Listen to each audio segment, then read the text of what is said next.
बोलो श्री बाल कृष्ण भगवान की जय। मोह रहो बारंबार। तो आ श्रीमद भागवत नीचे क्या थी आयु? कोई पण फल ये तो ऊपर हो, नीचे आवे क्या थी? पाकी ने नीचे पड़े। पण घनी वखत एवं बने कि कोई पोपट मेना होय ना, ये चांच मारे ना पोपट, तो पण फल नीचे आई जाए। सुख मुखाद मृत द्रव्य संयुतम। आ भागवत ની કથા શ્રી સુખદેવજી મહારાજ ના મુખથી નીચે આવ્યું છે। સુખ નો મતલબ પણ પોપટ થાય। બીજું તમે એ જોતા હશો કે પોપટ જે ફળ ને ચાંચ મારે ને એ કોઈ દિવસે ખાટું ન હોય, એ મીઠું જ હોય, મીઠામાં જ ચાંચ મારે। अथवा ये पोपट चांच मारे तो फल मीठा थई जाए, ये जे होय ते। अने अहिया सुखदेवजी महाराज आ फल ने नीचे लावे छे। तो आ सुखदेवजी ना अवतार नी कथा तमने खबर छे? थोड़ी कही दऊं। आमा नथी, हूँ मारा मन थी उमेरी ने थोड़ू कहूं। तो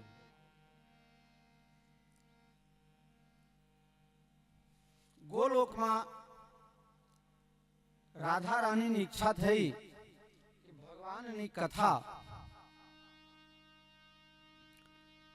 પૃથ્વી લોક ઉપર ખૂબ પ્રચારિત પ્રસારિત થાય એવું કંઈક મારે કરવું છે।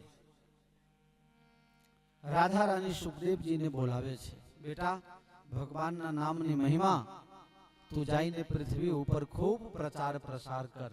સુખદેવજી કહે ના મારે નથી જવું। કેમ? કે નીચે જાઉં તો મને માયા વર્ગે, મને માયા વર્ગી જાય તો હું મારો આ છે ને મારો તે છે આમાં હું લાગી જાઉં અને મારાથી ભજન છૂટી જાય। તમે જે કામ માટે મોકલો એ કામ થાય ને બીજું કંઈ ચાલુ થઈ જાય। મારે નીચે જવું નથી। રાધાજી આશીર્વાદ આપે છે, બેટા ધર્મ પ્રચાર માટે તમે જાઓ અને હું ગેરંટી આપું છું ભગવાનની માયા તમને અસર ના કરે। સુખદેવજી એક પોપટ છે ને એક પોપટી છે અને ઉત્તર ભારતમાં બહુ ઠંડી પડે ને પાછું કૈલાસ માનસરોવરમાં શંકર ભગવાનનું જે આશ્રમ છે એની આજુબાજુ આ પોપટી એ એડું આપે છે, પણ અતિશય ઠંડકના લીધે એડું ફૂટી જાય છે, જીવ હજી પ્રગટ થયો જ નથી। એટલે આ વાત અહીંયા અધૂરી રહી જાય છે। એમાં બીજી એક વાત આવી જાય છે। કૈલાશ ઉપર શંકર ભગવાન અને પાર્વતીજીનો નિવાસ છે। એક દિવસ નારદજી વિચાર કરવા લાગ્યા, લક્ષ્મી અને નારાયણમાં તો હું ઝઘડો કરાઈ આવ્યો છું, મારા લીધે બ્રહ્મા અને બ્રહ્માની પણ ઝઘડી ચૂક્યા છે, પણ આ શંકર પાર્વતીને કોઈ દિવસ ઝઘડો કરતા જોયા? તમે કાયમ માટે કોઈનું હસતું મોઢું જોતા હોય ને તો તમને ખબર ન પડે કે ગુસ્સામાં મોઢું કેવું થાય છે। એટલે ઘણી વખત ગુસ્સા કરાઈને પણ મોઢું જોઈ લેવું, ફોટા પાડવા જેવું હોય કે કેમ। નારદજી દોડતા દોડતા હાથમાં વીણા લઈને દોડ્યા, ચલો આજે કંઈક નવું કરીએ। શંકર ભગવાને ગુફામાં બેસીને ભજન કરતા હતા, પાર્વતીજી ભવનમાં હતા અને અંદર નારદજી ગયા। પાર્વતીજી કહે છે, આવો આવો પધારો પધારો બાબા પધારો, બહુ ઘણા દિવસે તમારો દર્શન થયો। શંકર ભગવાન કહે મેં બધી જગ્યા આવવાનું જવાનું બંધ કરી દીધું છે। કેમ? મારી તો ઈચ્છા એવી હતી કે એક દિવસ તમને જમવા માટે બોલાવું। નારદજી કહે હું કોઈના ત્યાં જમતો જ નથી। કેમ? ડાયાબિટીસ વધારે છે, લોકો ગળ્યું વધારે ખવડાવી દે છે। કેમ જતા નથી? કે હું ક્યાંય જમવા જતો નથી માતાજી। આ દુનિયામાં છે ને બધા કપટી પ્રેમી થઈ ગયા, નકલી બનાવટી પ્રેમી। સાચો પ્રેમી કોઈ છે નહીં। જેને જુઓ તમે બધા એકબીજા સાથે કપટ કરે છે।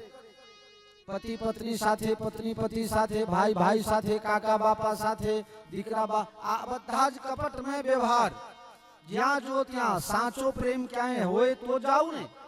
એટલે મેં આવવાનું જવાનું બંધ કરી દીધું છે. કોઈને સાચો પ્રેમ નથી. બધાને પોતાનો એક સ્વાર્થ છે અને પોતાનો ઈગો જ્યાં સચવાય ને ત્યાં જ પ્રેમ રાખે છે. અહંકારની પુષ્ટિ માટે લોકો પ્રેમ કરે છે. બાકી સુર નર મુનિ સબકે હરીતી સ્વાર્થ લાગ કરે સબ પ્રીતિ. સાચો પ્રેમી કોઈ નહીં. એકબીજા સાથે કપટ રાખે છે. આ કપટી દુનિયામાં, બનાવટી દુનિયામાં મને મન લાગતું નથી. નારદજી કહે મેં આવવાનું જવાનું બંધ કરી દીધું છે. પાર્વતીજી કહે તમે કહો છો એ વાત સાચી, પણ અમારા ઘરમાં એવું નથી. નારદજી કહે જય હો માતાજી, સારું કહેવાય તમારા ઘરમાં એવું નથી. જો પાર્વતીજી કહે શંકર ભગવાનને ગુરુ મહારાજ કાનમાં જે રામ મંત્ર આપીને એ રામ મંત્ર પણ મારી સામે બોલી ગયા. કોઈ પણ વસ્તુ મારાથી કપટ કરતા નથી. બધું મને આવીને કહી દે. હવારથી હા સુધી જે ઓફિસમાં જે લોકો આયા હોય, જે વાત થઈ હોય, બધું આવીને મને. ઘણાને તો ઘરવાલીઓ છે ને સ્પીકર પેલું રેકોર્ડિંગ મૂકી દે છે. હા, ઘણાની ઘરવાલી રેકોર્ડિંગ મૂકી દે છે અને એનું જે નંબર છે ને પાસવર્ડ એને ઘરવાલાને ખબર નથી પડવા દેતા. હવારથી હાજે પાછો આવે ને નોકરીથી તો રાતના ટાઈમમાં રેકોર્ડિંગ ખોલીને સાંભળે છે. કોની જોડે વાત કરી, શું વાત કરી. આ આટલામાં તમે બધા બેઠા છો એની વાત નથી, આ તો બહારની વાત છે. તમે લોકો હસ્યા એટલે મને એવું લાગ્યું કે કંઈક હશે. આમ તો ખબર ન પડત. જય હો. તો પાર્વતીજી કહે છે મારા ઘરવાળા એવા મને ગુપ્તમાં ગુપ્ત વાત ગુરુજી આપેલ મંત્ર પણ મને કહી દે. મને તો બહુ પ્રેમ છે. નારદજી કહે હોય તો બહુ સારું કહેવાય. મારા પણ આશીર્વાદ છે. હોય તો બહુ સારું કહેવાય. અચ્છા, હા બરોબર છે. તો તમારા બેને બહુ પ્રેમ ને. શંકર ભગવાન અક્ષમાલા બનમાલા મુંડમાલા ધારી શિવ મુંડમાલા. ભગવાન ગળામાં મુંડની માલા, ખોપરીની માલા પહેરે છે. એ તો તમને ખબર છે ને કે હા જોઉં છું રોજ. માતાજી તમને જો બધું કહી દે છે તો તમને એવું કોઈ દિવસે કીધું કે આજે માલા પહેરે છે ખોપરીની, એ તો બરાબર, પણ આ ખોપરી કોની? પાર્વતીજી કે એ હજી કીધું નહીં મને, આપવા દો આજે બાપ.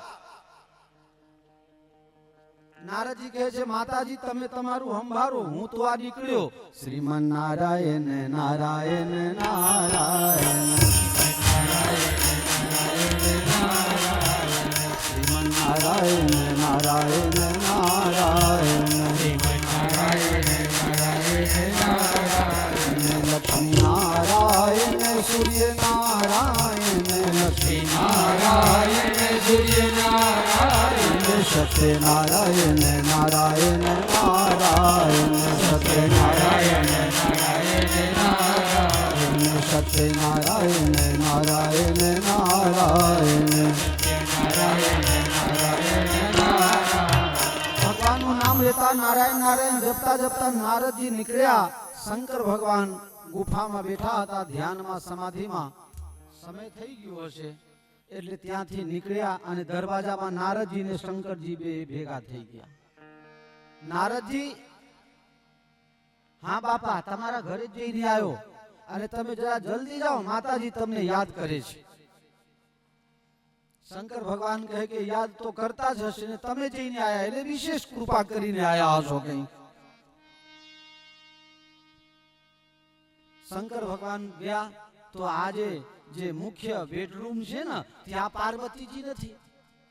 પહેલાના જમાનામાં લોકો લગ્ન પહેલા ઘર બનાવે, મકાન બનાવે તો એક સ્પેશિયલ રૂમ બનાવતા હતા અને એના ઉપર લખી દે કોપ ભવન. ઘરવાલીને કઈ માગણી કરવું હોય, રિહાપવું હોય તો એ જૂના કપડા પહેરીને દાગીના વાગીના કાઢીને અને પછી એ ભવનમાં જઈને બેહે.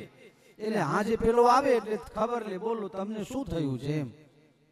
હવે તો કોઈને ઝઘડો થતો નથી એટલે કોપ ભવન નથી બનાવતા. કોઈને ઝઘડો કલોલમાં બાપજી કોઈને નહીં.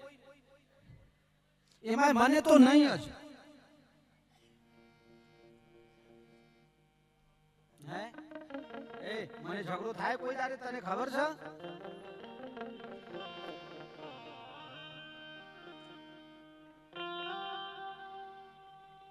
બાપજી હસ્યા હો, મજા આવી ગઈ. લ્યો તાળી પાડો.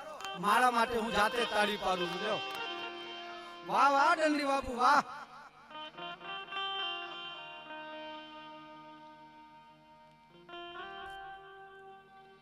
પંડિતજી વાંચો હો બરોબર.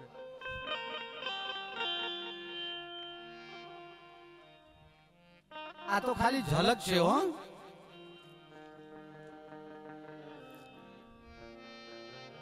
નારદજી કહે છે માતાજી યાદ કરે છે, હવે જાઉં છું. ભીખ તો લાગવા લાગી કે કંઈક થયું હશે. જેમ તેમ કરીને ઘરે ગયા તો બેડરૂમમાં પાર્વતીજી ગાયબ. કોપ ભવનમાં જોવા ગયા તો પાર્વતીજી જૂના કપડા પહેરેલા છે, જોર જોરથી નિહાકો નાખે છે. શંકર ભગવાન કહે છે દેવી શું થયું? યા દેવી સર્વભૂતેષુ શ્રદ્ધા રૂપેણ સંસ્થિતામ નમસ્તસ્यै નમસ્તસ્यै નમસ્તસ્यै નમો નમઃ. માર્કંડેય ભગવાન કી જય. શું થયું તમને? કહે શું થયું એ પૂછશો જ નહીં, તમે મહાકપટી છો. ઉપરથી એ કારા ને અંદરના એ કારા.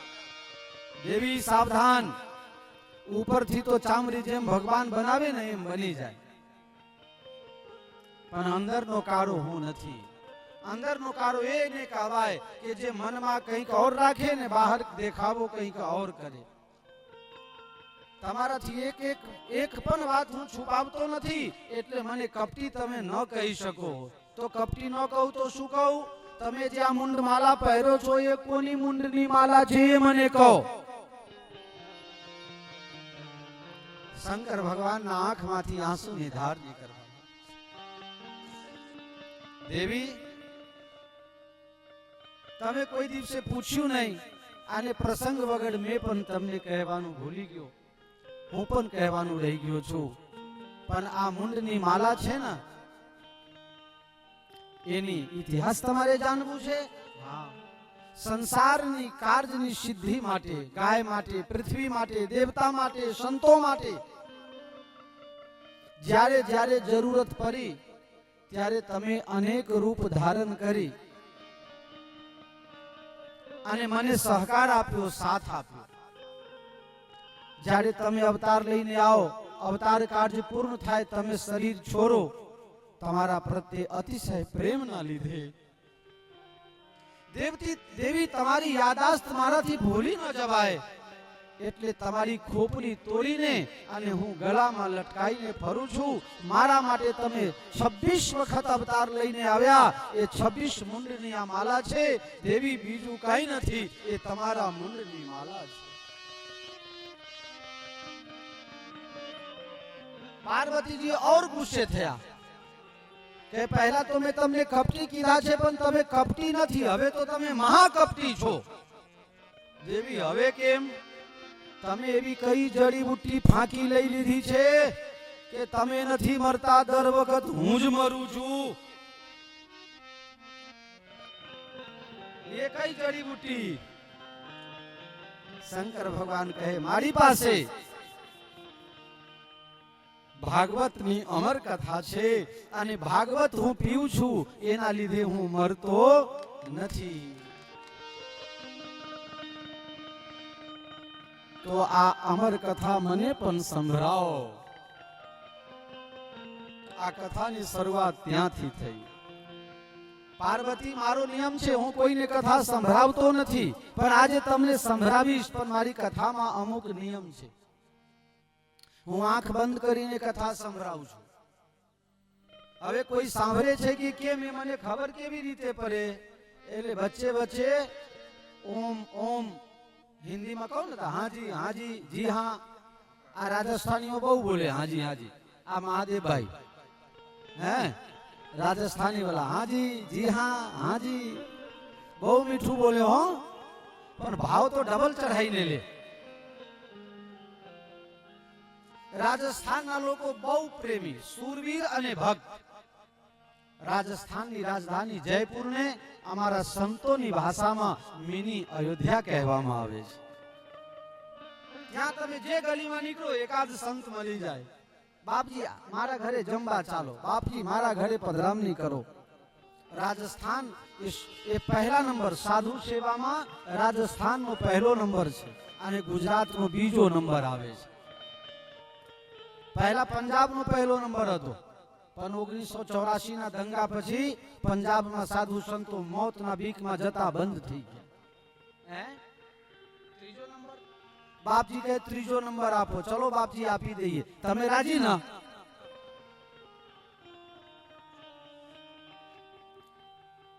मेरे प्यारे शंकर भगवान કહે છે હું કથા કરું ને ત્યારે બચ્ચે બચ્ચે તમારે હુંકારો ભરવો. બરોબર ને? પાર્વતીજી કહે બરોબર. સવારે 6 વાગીને 1 મિનિટે કથા શરૂ થાય તો બપોરે 12 વાગીને 1 મિનિટે પૂરું થાય. પાછું 2 વાગે શરૂ થાય તો સાંજના 8 વાગે સુધી ચાલે. બીજા દિવસે પાછું એની જ ક્રમ. દેવી પલાઠી વાળીને એક આસનથી એક ચિત્તથી ધ્યાનથી સાંભળજો. આપને જેવું નતું દરરોજનું મેનુ 2 મહિના પહેલા તૈયાર કરી દેવામાં આવ્યું. દિલીપ આ કેટલી બધી સગવડ છે આ કથામાં. જુઓ તો ખરા. 2 મહિના પહેલા મેનુ તૈયાર. સોનલબેન ને કઈ કરવું ન પડે, હંસાબેન ને કઈ કરવું ન પડે. બોલો આ ડોશીને આટલું તો વિચારવું જોઈએ કે ગુરુજીનું શું થશે. બધું ઉચક જ આપી દીધું છે. લે રમેશને જે થવું હોય થાય, આપને તો છૂટા. ભગવાનની કેટલી કૃપા છે. આ કૃપા ભગવાનની જે અનંત કૃપા છે, કદાચ કોઈને ખોટું ન લાગે તો કહું, એ કૃપાનો સૌથી વધારે જો કોઈ જીવ અનુભવ કરી રહ્યો હોય તો તમે માનો કે નહીં માનો, એ હંસાબેન નથી, એ દંડી બાપુ છે. એ કૃપાનું જે ભૂમિકાથી હું જોઈ રહ્યો છું, કદાચ એ ભૂમિકામાં તમે પહોંચો ને તો તમે સમજી શકો. બાકી ન સમજો તો કોઈ ગલત અર્થ ન કરતા. જો કરો તો જવાબદારી તમારી. અનંત કૃપા. અને આ બધું શક્ય બને ફક્ત ને ફક્ત ભક્તિથી. કપડા રંગાઈ લેવાથી કઈ મેર ન પડે. દિવસમાં 10 વખત મંદિર જવાથી કઈ મેર ન પડે. જવું જોઈએ. મંદિર સનાતન સંસ્કૃતિ ના રક્ષક છે. ત્યાંથી આપને સદપ્રેરણા મળે છે. પણ ત્યાં ગયા પછી એ મહત્વ તો ભાવનો જ છે. અને એ સદભાવ વગર આ કૃપાની પ્રાપ્તિ થાય નહીં બાપ.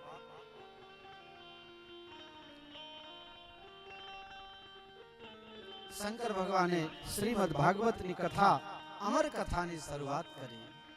પહેલા દિવસે કથા કરી તો જે એંડા ફૂટી ગયેલા હતા એ એંડા સાબુત થઈ ગયા. બીજા દિવસની કથા પૂરી થઈ તે પહેલા તો એમાં એ એંડા પાછું ફૂટીને એમાંથી જીવ ઉત્પન્ન થયો. ત્રીજા અને ચોથા દિવસની કથા છે ને, એ રસગુલ્લા જેવી છે. એનો તો એ દિવસે મારો કનૈયો કથામાં પ્રગટ થાય એટલે ચોથા દિવસની કથામાં બહુ આનંદ આવે.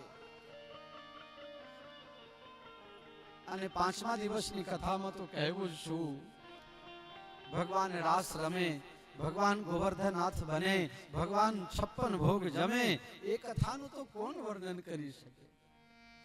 અને છઠ્ઠા દિવસની કથા તો એનાથી વિશેષ, જ્યારે ભગવાન પોતે 16 સંસ્કારમાં જે સૌથી મહત્વપૂર્ણ સંસ્કાર છે લગ્ન સંસ્કાર, ભગવાન એ દિવસે લગ્ન કરે. બોલો તો છઠ્ઠા દિવસની કથામાં ઓર મજા આવે.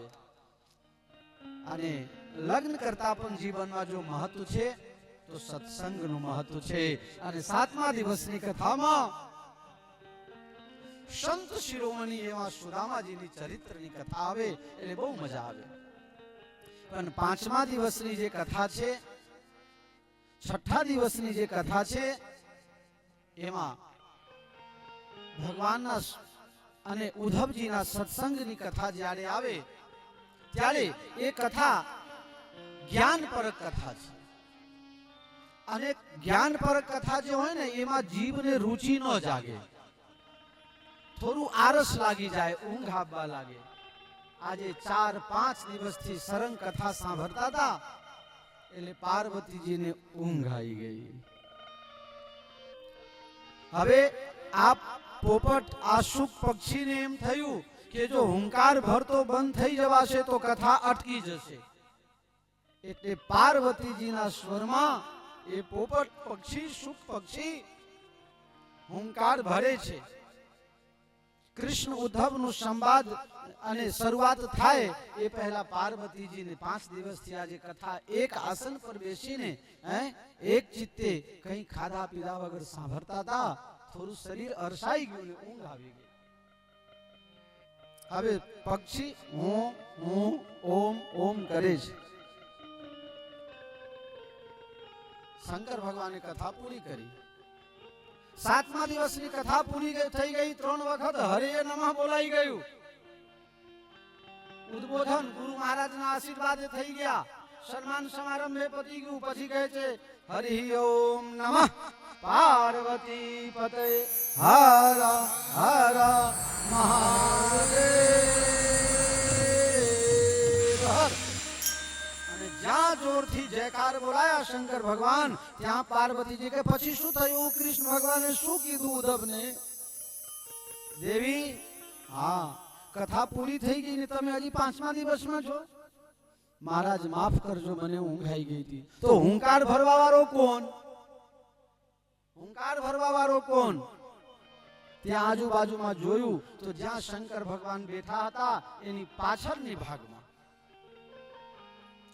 એક પક્ષી છે, સુખ પોપટ, અને એ હુંકાર કરે છે. શંકર ભગવાન હાથમાં ત્રિશૂળ લઈને દોડ્યા, મારી નાખો. પાર્વતીજી કહે છે મારી નાખો, તમે ગાડા થઈ ગયા છો. એને શું બગાડ્યું છે તમારું? એને તો ભગવાનની કથા સાંભળી છે. કથા સાંભળવાથી મને કોઈ દુશ્મનાવટ નથી, પણ એને બ્રહ્મ વિદ્યાની ચોરી કરી છે. કથા આગળ બેસીને સંભળાય, ઘરમાં બેસીને સાંભળવા માટે નથી. કથા પાંડાલમાં આવીને બેસીને કથા સાંભળવું જોઈએ.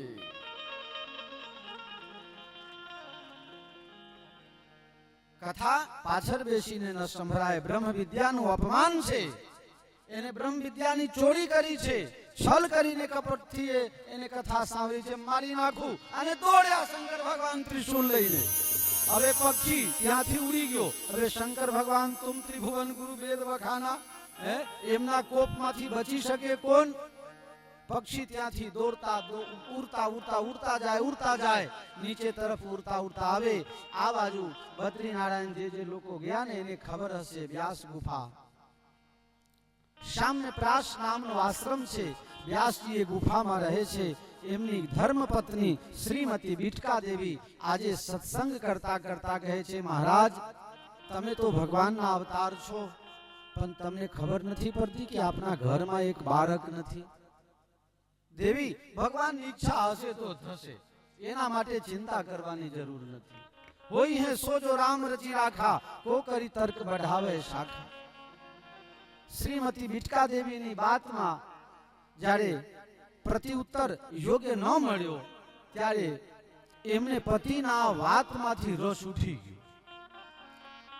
એટલે કંઈક ધર્મ જ્ઞાન આપતા હતા પણ એમને રસ નહીં એમાં. એટલે અરસાઈ ગયા ને જોરથી બગાસું ખાધું. અને જ્યાં બગાસું ખાય છે ત્યાં તો એ પોપટ પક્ષી આવીને અને બીટકા દેવીના મોઢામાં થઈને પેટમાં ઉતરીને ગર્ભમાં પહોંચી જાય છે. 1 દિવસ 2 દિવસ 1 મહિનો 2 મહિનો 12 મહિના 2 વર્ષ 3 વર્ષ 4 વર્ષ 5 વર્ષ 10 વર્ષ 11 વર્ષ 12મું વર્ષ ચાલે છે. લ્યો, સુખદેવજી બહાર આવતા નથી. અંદરો અંદર વેદનો પાઠ કરે છે. અંદરો અંદર પેટમાં વેદનો પાઠ કરે છે, ભગવાનની સ્તુતિઓ કરે છે. બીટકા દેવી કહે મહારાજ, મને પેટમાં બહુ તકલીફ છે. 12 વર્ષનો છોકરો પેટમાં હોય પછી દુઃખ જ થાય ને. વ્યાસજી કહે છે હે સુખદેવજી, તમે માને બહુ દુઃખ થાય છે, તમે બહાર આવો. સુખદેવજી કહે છે હું બહાર નહીં આવું, મને તમારી બીક લાગે છે. મારી બીક લાગે છે? હા, બહાર આવ. અંદર બરોબર છે, ભગવાનનું ભજન શાંતિથી થાય છે. બહાર આવ ને તો મને માયા વર્ગે તો. વ્યાસજી કહે નહીં વર્ગે, હું વ્યાસ છું, ભગવાનનો અવતાર ગણાય. 24 અવતારમાં એક અવતાર છે વ્યાસજી, તો હું તને કહું છું માયા નહીં વર્ગે. સુખદેવજી કહે કોઈ નહીં વર્ગે કે નહીં વર્ગે, પણ તમારી જ વર્ગે તો. हवारे वाँचवा बैठो कथा करवा जाऊं तो थोड़ू वाँचू न हूँ लेसन करવું પડે ને પાકું પરીક્ષામાં ત્યાં માયા આવીને બરગી મને પૌવા ખવડાવીને પછી શાંતિ થઈ થોડી વાર રહીને મને પેડા ખવડાય હું તને નહીં વાંચવા દઉં ચોપડી બંધ કરી દીધી લ્યો હા પછી બધું પતી ગયું પછી કહે કે મારે ચા ને બિસ્કિટ ખાવી છે બિસ્કિટ લાયા હતા અમારા જગદીશભાઈ સુરતના બિસ્કિટ મારો બેટો જોઈ ગયો અને કે મારે ચા ને બિસ્કિટ ખાવી છે કોઈ દાડે મારો આરો ચા પીતો નથી आगे हमारे चा ये अशोक चा बना मन के ये बनावे तो नहीं तू बना आनु नाम से माया आनु नाम से माया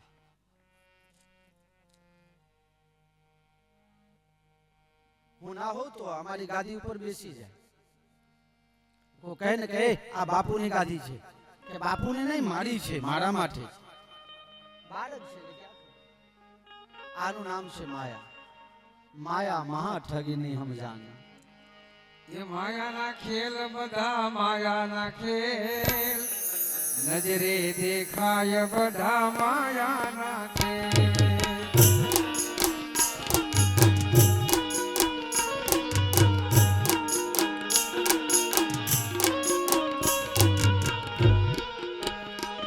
ये माया ना खेल बधा माया ना खेल नजरे देखाय बधा माया ना खेल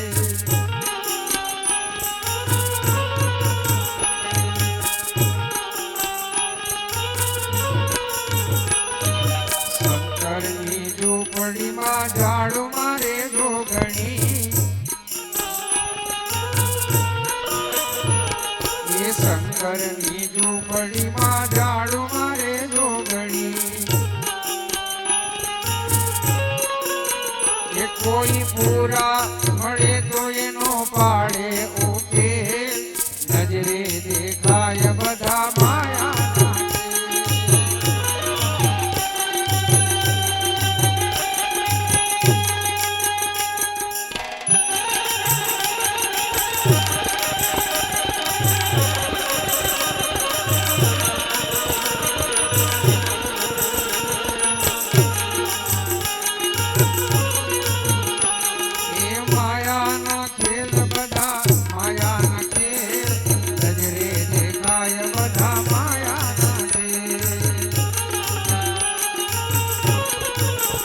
कोई पूरा मळे तो एनो पाड़े उकेल नजरे देखाय बधा माया ना खेल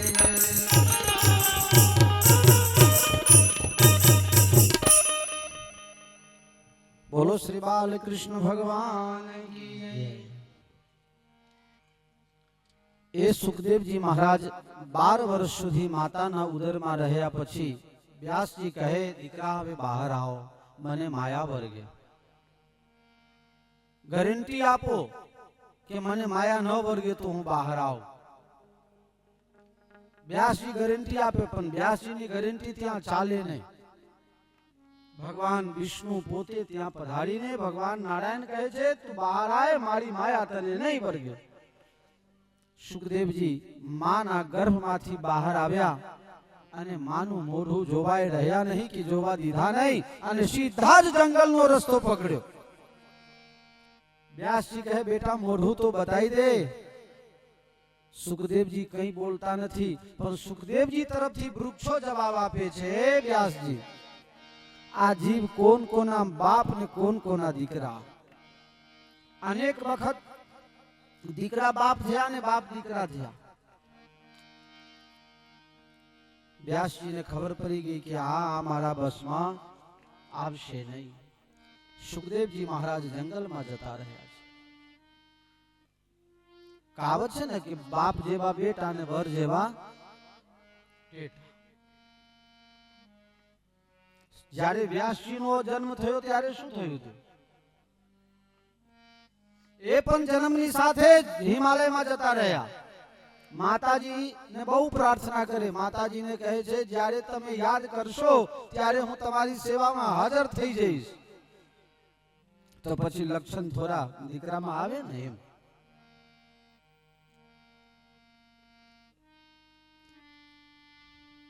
સુખદેવજી જંગલમાં ગયા છે. વ્યાસજી કઈક ચિંતાતુર થયા છે. આજે વ્યાસજી કઈ વાતની ચિંતામાં પોતાના આશ્રમમાં બેઠા છે. પણ હું તમને હવે જે પ્રસંગ અધૂરો મૂક્યો હતો ને ત્યાંથી પાછી શરૂઆત કરાવું છું ફરીથી. શૌનકાદિજી સૂતજીને પ્રશ્ન પૂછે છે. તમે કીધું ભાગવતની કથા સાંભળવું જોઈએ. સાંભળવું જોઈએ નહીં, પીવું જોઈએ. પીવત તો મહારાજ ફળ તો ખવાય અને પીવાય તો નહીં. પીવું હોય તો જ્યુસ બનાવવું પડે. કારણ કે ફળમાં ગુઠલી હોય, ગાંઠો હોય, છિલકા હોય, આ બધું થોડું કઈ પી જવાય. એ તો ગળામાં ભરી જાય તો પાછું નાક કાન ગળાના ડોક્ટર પાસે જવું પડે.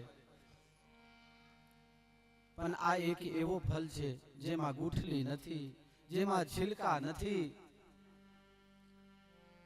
રામ કથા જે સુનત અઘારી,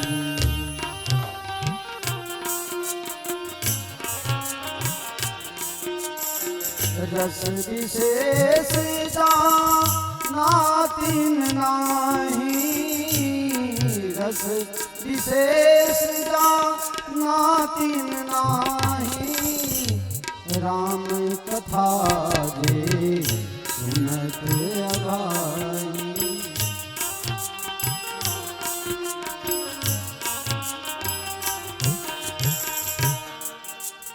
આ ભાગવત છે ને એ રસ સિંધુ છે, રસનો દરિયો છે, રસની પ્યાઉ છે, પડબ છે.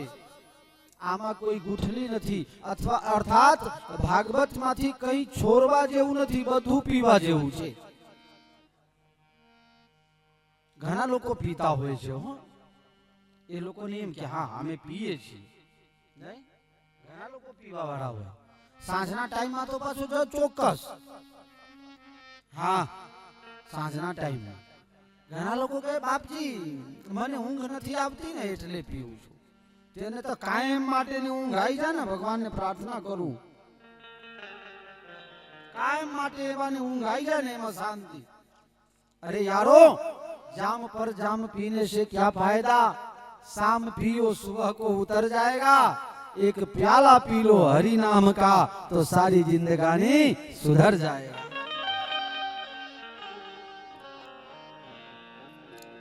मेरे प्यारे, आ भागवत शौनकादीजी प्रश्न पूछे छे.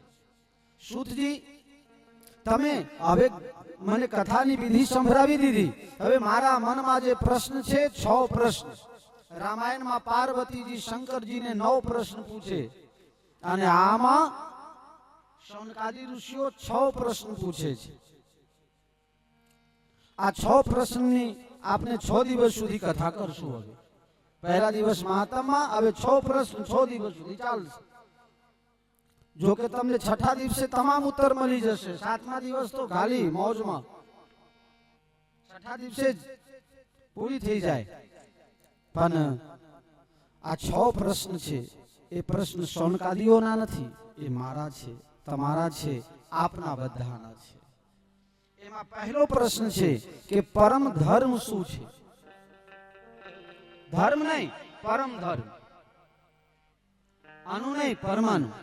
પરમ ધર્મ સૂક્ષ્મ સૂક્ષ્મ, જે જેટલી સૂક્ષ્મતા ધરાવતો હોય ને એનો પરિણામ એટલું જ ભયંકર આવે છે, એટલું જ વધારે હોય છે. તો પરમ ધર્મ શું છે? પરમ શબ્દનો અર્થ એ થાય કે જે ધર્મનું પાલન બધાએ કરવું ફરજિયાત હોય. આમાં હિન્દુ ધર્મ ને મુસલમાન ધર્મ ને આ ક્રિશ્ચન ને આ એવું કઈ નહીં. પરમ ધર્મ એવું નથી પૂછ્યું કે હિન્દુ ધર્મ, સનાતન ધર્મ, અમેરિકાનું ધર્મ, હિન્દુસ્તાનનું ધર્મ, કોઈ નહીં. પરમ ધર્મ, પરમ શબ્દ એ સૃષ્ટિમાં નથી પણ એ સમિષ્ટિ માટે લાગુ પડે. સામાન્ય શબ્દ નથી. પરમ જે દરેકમાં હોય એને જ પરમ કહેવાય. દાખલા તરીકે પરમાત્મા, પરમ આત્મા, પરમાત્મા એ એક જગ્યા ના હોય, એ બધી જગ્યા હોય, બધામાં હોય. આ પરમ, એ પરમ ધર્મ શું છે? રામચરિતમાનસના ઉત્તરકાંડમાં વર્ણન આવે.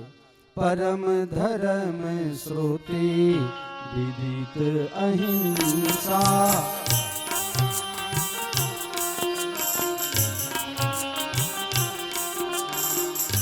પરમ ધર્મ શું છે? કોઈ કહે આ ધર્મ પારો, કોઈ કહે આ ધર્મ પારો, કોઈ કહે આ ભગવાનને માનો, કોઈ કહે પેલા ભગવાનને માનો. તો મારે માનવા કયા ભગવાન? મને એવા ધર્મ બતાવો કે જે ધર્મનું પાલન બધા જ કરતા હોય. કોઈ કહે મંદિરમાં દર્શન કરવા જઈએ તો ધર્મ થઈ જાય, કોઈ કહે ભગવાનની 7 પરિક્રમા કરીએ તો ધર્મ થઈ જાય, કોઈ કહે કે કબૂતરને ચણ ખવડાવીએ તો ધર્મ થઈ જાય, કોઈ કહે ગાયને 4 ખવડાવીએ તો ધર્મ થઈ જાય, કોઈ કહે ભૂખ્યાને ખવડાવીએ તો ધર્મ થાય. આ બધું ધર્મ છે ખરું? કદાચ ધર્મની એકાદ આંગળી હશે પણ સંપૂર્ણ ધર્મ આ નથી. આ બધું સામાન્ય ધર્મ છે. પરમ ધર્મ શું છે? ગુરુ મહારાજ મને પરમ ધર્મની મહત્તા સમજાવો. સાચી ભક્તિ શું છે? સૌથી મોટા દેવતા કોણ છે? સૌથી મોટા દેવતા કોણ? કેટલા દેવતા છે? 33. બોલો તો ખરા. બીક લાગે છે કે બાપુ કો કહેશે તો. 33 કોટી. કોટી એટલે કરોડ થાય નહીં, અને કોટી એટલે પ્રકાર પણ થાય. હવે 33 કરોડ છે કે 33 પ્રકારના છે? પણ આટલા બધા દેવતા, તો સૌથી મોટા કોણ એ મને કહો. કયા ભગવાનને માનું તો બધા ભગવાનનું આવી જાય. આ પ્રશ્ન તમને એવું નથી લાગતું કે વર્તમાન સમયમાં પણ આ પ્રશ્ન વ્યાજબી છે?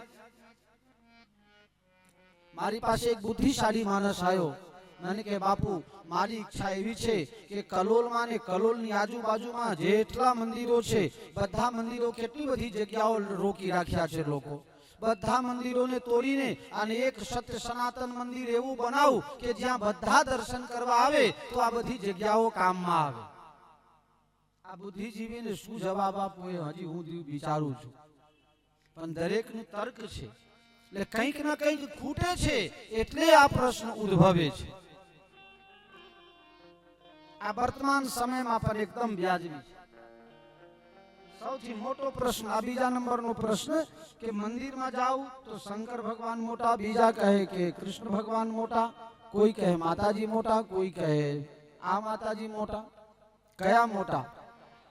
તો બીજા નંબરનો પ્રશ્ન એ નિરાકરણ કરી આપો જેથી હવે પ્રશ્ન ન થાય બારંવાર. એટલે સૌથી મોટા ભગવાન કોણ છે, દેવતા કોણ છે તે મને કહો. ત્રીજા નંબરનો પ્રશ્ન છે, કથામાં આપણે કહીએ છીએ કે ભગવાનનો જન્મ થયો, ભગવાનનો પ્રાગટ્ય થયો. તો જ્ઞાનીઓ તો એમ કહે છે, તત્વજ્ઞાનીઓ તો એમ કહે છે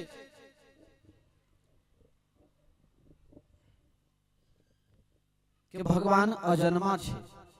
રામાયણમાં પણ ચોપાઈ છે, તન બિન પરસ નયન બિન દેખા, ગ્રહી ઘ્રાન બિન બાસ અસેખા, બિન પદ ચલે સુને બિન કાના, કર વિધ કર્મ કરે વિધ નાના, આનંદ રહિત સકલ રસ ભોગી, બિન વાણી બત્તા બર જોગી, यही निगावहि वेद बुध, जाहि धरै मुनि ध्यान, सोई दशरथ सुत भगत हित, कौशलपति भगवान. કર વિનું કર્મ કરે વિધિ નાના. હાથ નથી બધું કામ કરે છે, પગ નથી બધી જગ્યા ચાલીને જાય છે, આંખ નથી બધાને જોવે છે, કાન નથી બધાનું સાંભળે છે. આ નિરાકાર ભગવાનને સાકાર શા માટે થવું પડ્યું? આ અજન્મા હોવા છતાં એમને જન્મ લેવું પડે શા માટે? આ ત્રીજો પ્રશ્ન છે. કોઈ દશરથ નંદન કહે, કોઈ દેવકી નંદન કહે. ભગવાનને અનેકાનેક અવતાર લેવું પડે તો ભગવાનને અજન્મામાંથી જન્મ કેમ લેવું પડે? નિરાકારમાંથી સાકાર કેમ થવું પડે? એક છોકરા કહે કે બાપુ તમે આ નિરાકાર ને સાકાર ની કથા કરો છો, બોલો નિરાકાર કોને કહેવાય ને સાકાર કોને કહેવાય? ધોળાભાઈ મેં કીધું કે ભાઈ મને ખબર નથી, હું બહુ ભણેલો ગણેલો નથી, આ તો ગુરુ મહારાજની દયાથી કથા કરું છું. નિરાકાર. પેલો છોકરો કહે કે મેં નક્કી કરી લીધું છે, તમને ખબર નથી પડતી. મેં કીધું તું સમજાય. મને કહે નિરાકાર, જેને કાર નથી તે નિરાકાર, અને જેને કાર છે તે સાકાર. નિરાકાર સાકારના ઝઘડામાં તમે વર્ષો કાઢી નાખ્યા બાપુ, મને 1 મિનિટમાં ખબર પડી. અત્યારે હું ડબલ સાકાર છું અને હર્ષદભાઈ નિરાકાર થઈ ગયા. 1 તારીખ પછી નવી આવશે લેટેસ્ટ મોડલ. તો આ અજન્મા થઈને નિરાકાર થઈને સાકાર કેમ થયા? અજન્મા થઈને જન્મ લેવું પડે આમ કેમ બન્યું? એનું મને કારણ કહો. 4 પ્રશ્ન. 5મા નંબરનો પ્રશ્ન છે કે વક્તા તો ઘણા જોયા, અનેક પ્રકારના વક્તા છે. ઘણા વક્તા એવા હોય કે સામાન્યમાં સામાન્ય પ્રશ્ન હોય એને લંબાઈને બહુ લંબાઈ દે અને શ્રોતાને ખબર જ ન પડે, એવા વક્તા હોય. મને એવી કથા નથી જોઈતી કારણ વગરના તમે લંબાવો. આ કરજુગમાં કોઈના પાસે બહુ ટાઈમ નથી, એટલે કથા નહીં, પણ મને કથાનું સાર કહો. અને 6થા નંબરના પ્રશ્ન મારા મનમાં એવું ઉદ્ભવે છે, તમે એમ કહો છો કે ભગવાન ગાય માટે, સંતો માટે, પૃથ્વી માટે, ધર્મની રક્ષા માટે આવે છે, તો ભગવાન ધરાધામમાં આવે, ધર્મની સ્થાપના કરે, સંસ્થાપનાએ. તો ભગવાન જ્યારે ધર્મની સ્થાપના કરે, ભગવાન હોય ત્યાં સુધી વાંધો નહીં, પણ આ બધું છોડીને ભગવાન જ્યારે પોતાના ધામમાં જતા રહે ત્યારે ધર્મ કોના શરણમાં જાય છે? ધર્મની રક્ષા કોણ કરે છે? આ 6 પ્રકારના પ્રશ્ન છે અને આ 6 પ્રશ્નના ઉત્તરમાં 6 દિવસ સુધી ભાગવતની કથા ચાલશે. બોલો બાલકૃષ્ણ ભગવાન કી. એક ખૂબ સુંદર ભજન અમારા આચાર્ય એવા રામકુમારદાસજી ખાખી બાપુ દરેક કથામાં 2 ટાઈમમાં કીર્તન ગાતા, અને મને પણ એવી ટેપ પડી છે અને ખૂબ ખૂબ મારા ઉપર એમનો આશીર્વાદ છે. એટલે આ ભજન આપણે ગાઈએ, પછી આ 6 ચર્ચામાં આપણે પડશું. मिलता है सच्चा सुख केवल भगवान तुम्हारे चरणों में. सुख केवल भगवान तुम्हारे चरणों में.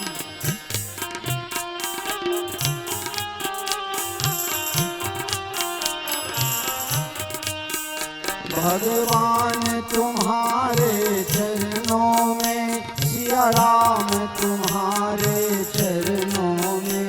भगवान तुम्हारे चरणों में, सिया राम तुम्हारे चरणों में. मिलता है यह बीती है पल पल, छिन छिन रह ध्यान तुम्हारे चरणों में.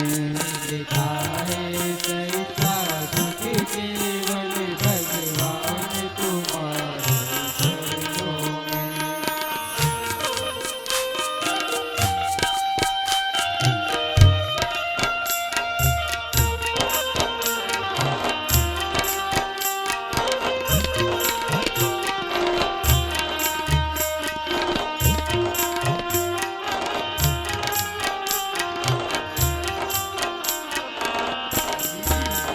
चाहे बैरी सब संसार बने, चाहे मौत गले का हार बने. चाहे बैरी सब संसार बने, चाहे बैरी सब संसार बने, चाहे जीवन मुझ पर भार बने. चाहे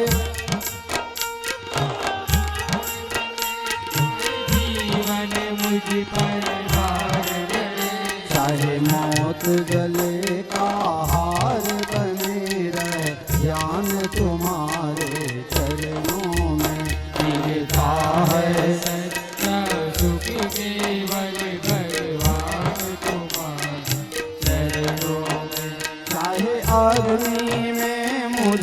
निकलना हो, चाहे कांटों पे मुझे चलना हो, चाहे अग्नि में मुझे जलना हो, चाहे कांटों पे मुझे चलना हो, चाहे छोड़ के देश निकलना हो, रहे ध्यान तुम्हारे चरणों में।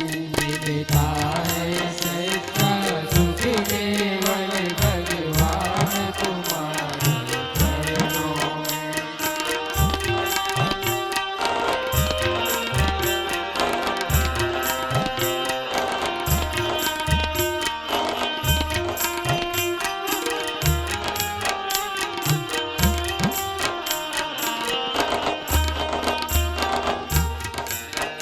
चाहे संकट ने मुझे घेरा हो, चाहे चारों ओर अंधेरा हो, चाहे संकट ने मुझे घेरा हो, चाहे चारों ओर अंधेरा हो, पर मन ना डगमग मेरा हो, सरकार तुम्हारे चरणों में।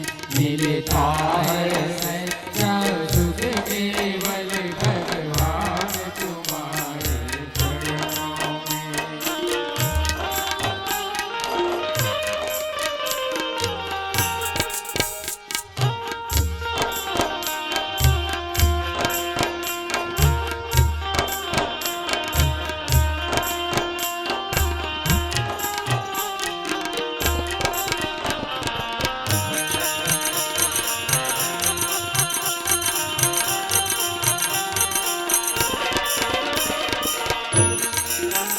जिह्वा पर तेरा नाम रहे, तेरी याद सुबह और शाम रहे।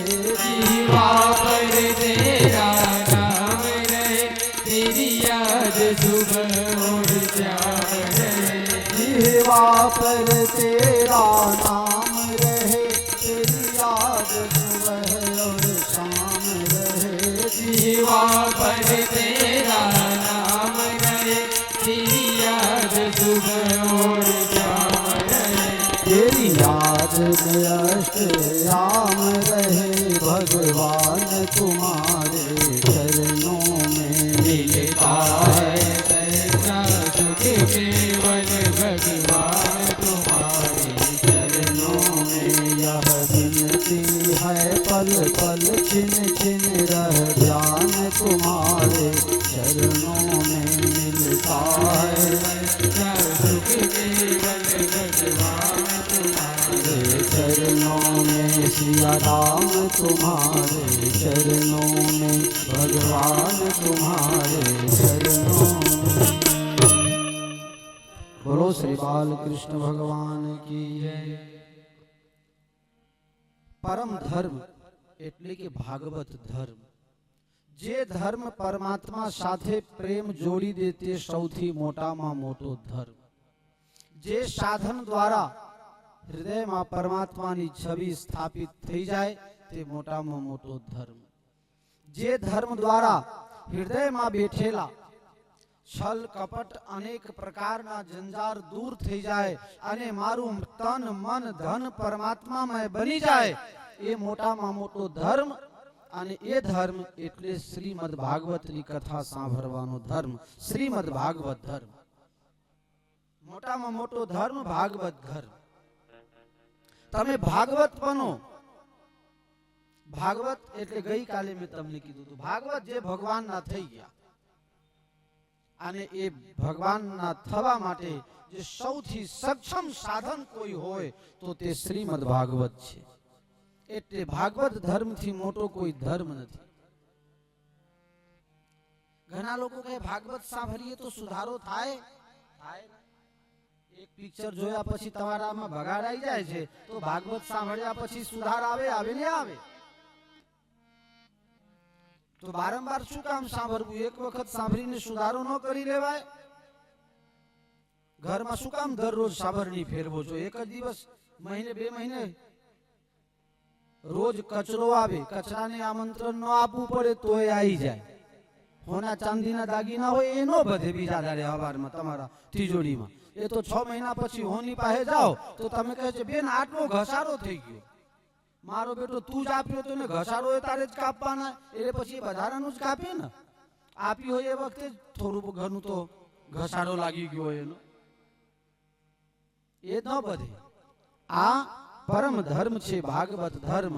દરરોજ શ્રીમદ ભાગવત નો પાઠ થવો જોઈએ. રામાયણ, ભાગવત અને ગીતા આ 3 ગ્રંથ આપના ભારતમાં ઋષિઓના આશીર્વાદ રૂપે, પ્રસાદ રૂપે અમૂલ્ય ધરોહર જે મળ્યું છે, મેરે પ્યારે એનું વાંચન કરજો. ભાગવત વાંચવાથી શું થાય? અરે શું ન થાય એ મને પ્રશ્ન પૂછો. ભાગવત વાંચીએ તો મને ખબર પડે છે કે 5 વર્ષનો ધ્રુવ હતો એને ભગવાનની પ્રાપ્તિ થઈ ગઈ. મને ખબર પડી કે જેનું આખું ખાનદાન રાક્ષસનું ખાનદાન, એમાં એક ભક્ત પ્રહલાદ પાક્યો. અને ભાગવત મને એમ શીખવાડે જ્યારે ઘરના, પરિવારના, સમાજના, દુનિયાના તમામ લોક તમારા વિરોધમાં જાય ત્યારે પણ કોઈની છત્ર છાયા જો તમારા ઉપર હોય, જ્યારે કોઈ મદદ ન કરે ત્યારે ભગવાન તમારા માટે ગમે તે સ્વરૂપ ધારણ કરીને આવીને તમને બચાવે છે અને એ અમર પદની પ્રાપ્તિ કરાવે છે, જેના માટે દુનિયા લાલાયિત રહે છે. બોલો શ્રી નરસિંહ ભગવાન કી જય. અરે ભાગવત મને શીખવાડે છે એક હાથી જેના પરિવારમાં 700 મેમ્બરો છે, બધા ભેગા થઈને સરોવરમાં પાણી પીવા જાય અને મગર એનું પગ પકડે, બહાર નીકળવા ન દે. એની 300 ઘરવાળી છોકરાઓ બધા ભેગા થઈને સૂરમાં સૂર અડાડીને એને ખેંચવાનો પ્રયત્ન કરે, પણ હાથીને જ્યારે છોડાવી ન શકે ત્યારે એના બધા સગા એને મૂકીને કે આના લીધે આપણે શું કામ મરવા, એના તમામ સગાઓ એને છોડીને જ્યારે જતા રહે ત્યારે ગોપાલના ગો કહે એટલામાં તો ભગવાન પોતાના ગરુડને, સુદર્શનને બધાને છોડીને અને ઉઘાડા પગે દોડીને અને ગ્રાહનો ઉદ્ધાર કરી અને ગજરાજને સરોવરમાંથી બહાર લાવે છે. એ આપણને ભાગવત શીખવાડે છે. અનેક કથાઓ અજામિલ જેવા પાપીને મારા ભાગવત તારે છે. એ તમામ કથા તમને 6 દિવસમાં સંભળાઈશું. પહેલો પ્રશ્ન, પરમ ધર્મ શું છે? તો ભાગવત ધર્મ. જેથી કૃષ્ણ ચરણમાં પ્રેમ થઈ જાય, જેથી ભગવાનના ચરણોમાં પ્રીતિ જાગી જાય અને અનુરક્ત થઈ જાય, એ ધર્મ એ મોટામાં મોટો ધર્મ છે. મોટામાં મોટા દેવતા કોણ? એમ આપણે ગુજરાતીમાં કહીએ છીએ કે હાથી પગમાં બધું આવી જાય, હાથીના પગમાં બધું આવી જાય. ભાઈ હાથીનું પગ કોણ?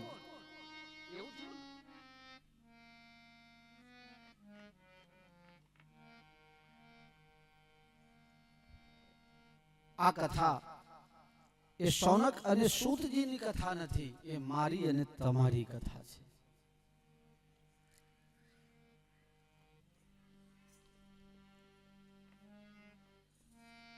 સૌથી મોટા દેવતા કોણ? એની કથા ભી આગળ આવશે, છતાં પણ હું તમને અત્યારે કહી દઉં છું. સૌથી મોટામાં મોટા દેવતા કોઈ હોય તો તે ભગવાન શ્રી કૃષ્ણ છે. તમે કથા સાંભળશો, ભગવાન કૃષ્ણ જ્યારે પૃથ્વી ઉપર આવે ત્યારે શંકર ભગવાન દર્શન કરવા માટે આવે. કૃષ્ણ દેવતા નથી, પણ દેવતાઓના પરમ કારણ છે. દેવતાઓ એમના અંશ છે, દરેક દેવતાઓના અંશી ભગવાન શ્રી કૃષ્ણ છે. યુધિષ્ઠિર યજ્ઞ કરે છે અને એમાં બધા સંતો, ભક્તો, દેવતાઓ બધાઈને બેઠા અને એ જ પ્રશ્ન થયેલો, સૌથી પહેલી પૂજા કોની થવાય?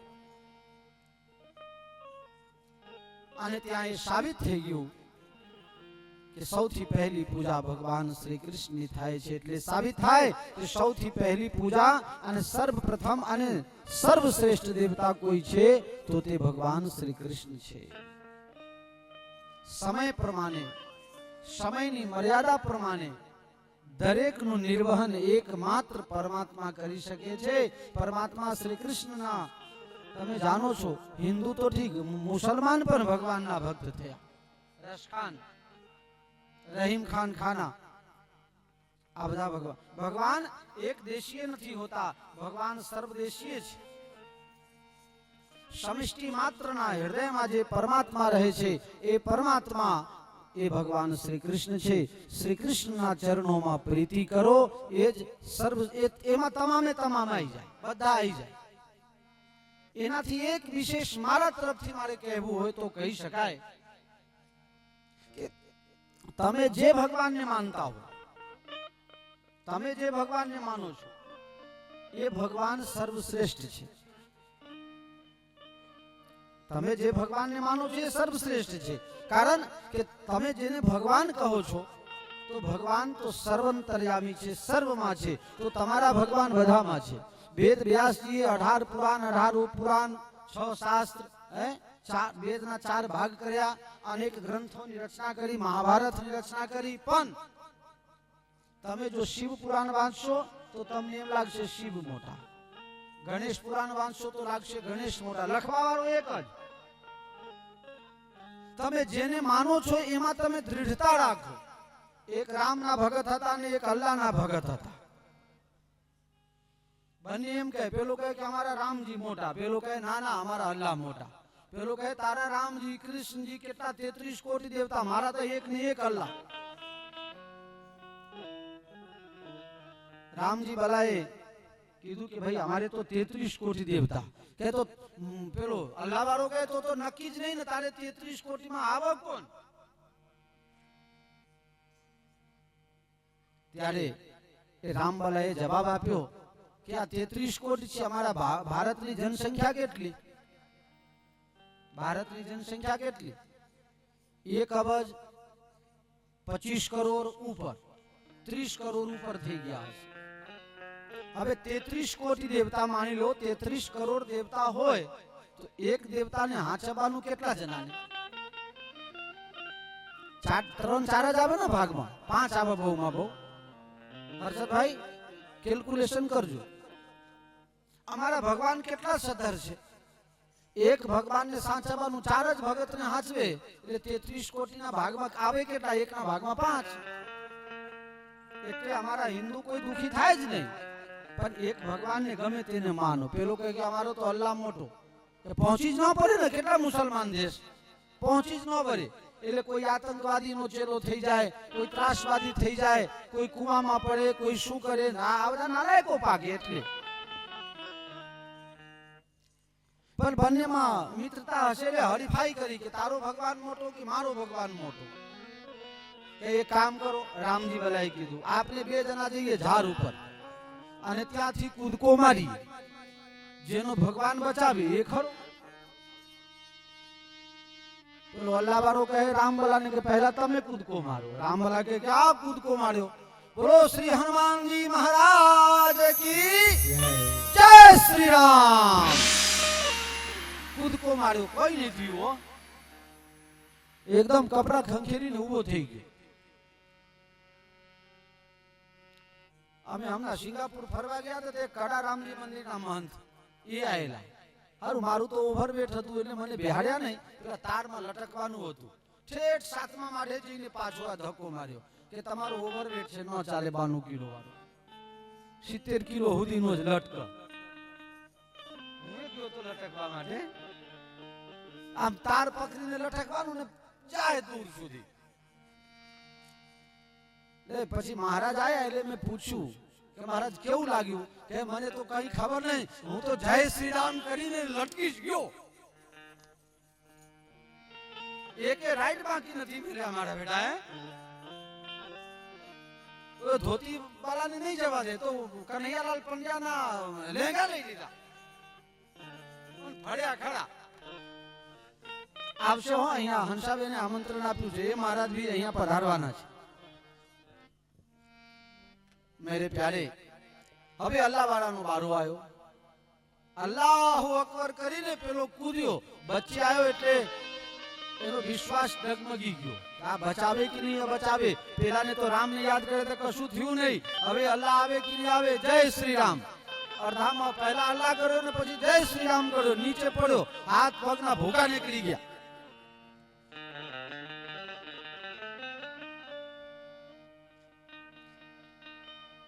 સૌથી મોટામાં મોટા ભગવાન કોણ? રામકૃષ્ણ છે. તમે, મારો કહેવાનો ભાવ એ હતો કે તમે જેને માનો છો એનામાં 100% નિષ્ઠા રાખો. અમારા એક ઓળખાણવાળા છે ગાંધીનગરમાં. અમે જ્યારે ફેસબુક ઉપર કોઈ મેસેજ મૂકીએ ને એટલે એમાં લખે જય સિયારામ, હર હર મહાદેવ, ઓમ નમઃ શિવાય, જય શ્રી રાધે. આ કોમેન્ટમાં 4 લખે. હવે હું નક્કી કરતો નહીં કે એ કોને માને છે. આ મારા મનમાં વિચાર આવે કે આ માને છે કોને, અને પાછો વ્યાસપીઠ ઉપર બેહીને કથાએ કરવા બેહી જાય છે. હા, કથાએ કરવા બેહી જાય. મને કે બાપુ સુંદરકાંડ કરવા એક વખત બોલાવો ને મને. તે અમે બોલાયા, ઉચ્ચારણ ન કરી શકે શુદ્ધ, પાઠ કરવા આવી ગયેલા. કે હવે આવતા નહીં અહીં પાઠ કરવા માટે. મેરે પ્યારે, જેને તમે માનો છો એને પૂરેપૂરા માનો, 100% માનો, દિલથી માનો, એમાં દિમાગ ન લડાવો. ત્રીજા નંબરનો પ્રશ્ન છે,